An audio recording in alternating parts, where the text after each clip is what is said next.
It's Easter now, and it's a couple of weeks since we last visited the garden and had a little walk round it. The sun has come out. It's been beautiful for the last few weeks, and here our wisteria is nearly in bloom. A member of the gardening team is Toppa. He doesn't do anything that's much use, but he does like to sit in his garden, and you'll see him on lots of the footage. Say hello, Toppa. Roses have put on lots of leaf in the last 2 weeks, as has the box hedge, which has greened up really nicely. We bark the beds, and the chickens love the bark beds. They scratch over them. It's been their favourite activity this week. Good old chickens. One of the hard jobs of the last couple of weeks has been weeding, and the bed that was most difficult to weed was the iris bed, because you literally have to get on your hands and knees and pull every little tiny weed out of the iris zone. It took me a long time, and several cups of tea.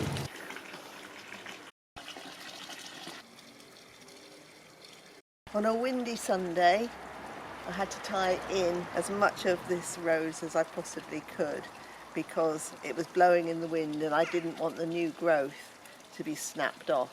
It was quite a big job and involved standing on chairs and was pretty precarious at times. However, we managed it.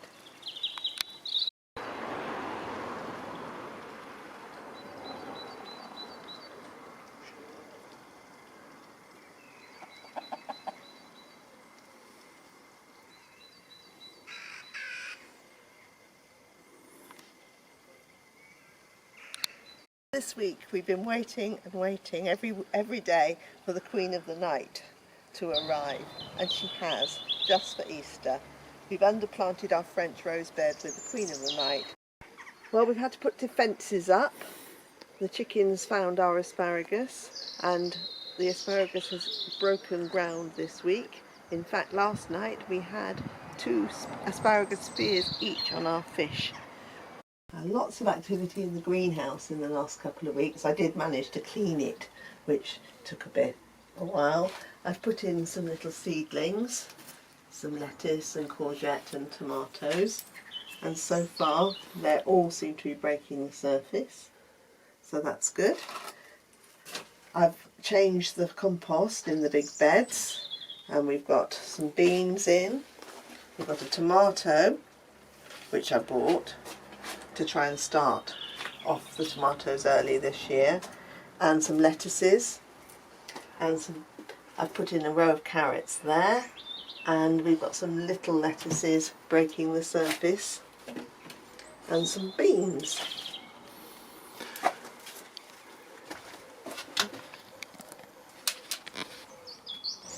This daphnia was given to me by my late stepfather. He has died in the last couple of weeks, so it's lovely. These stunning tulips we planted at the bottom of the garden so that we could see them from the house, and they really do stand out. We found this year that the tulips have been much better than the daffodils. I don't know whether that's been universal, but that's been our finding this year.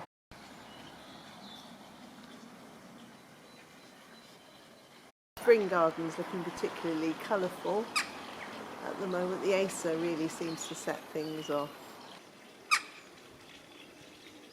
There are a few shots of things that are out in our garden at the moment.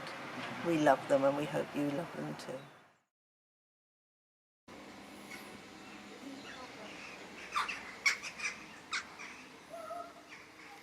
Several years ago at Ford Abbey, I took a punt on this little pea. It's a wild pea, one of the origins of sweet peas, and it comes out every year, and I think it's a stunning little plant. Well, we've barked the herb garden and cut it back a bit.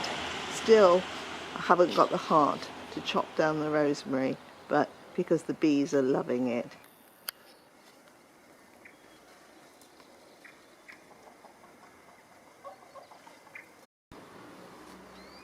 Weeks ago we had one solitary water lily leaf, but now lots and lots have sprung up, and the fish seem to be getting really quite lively as well.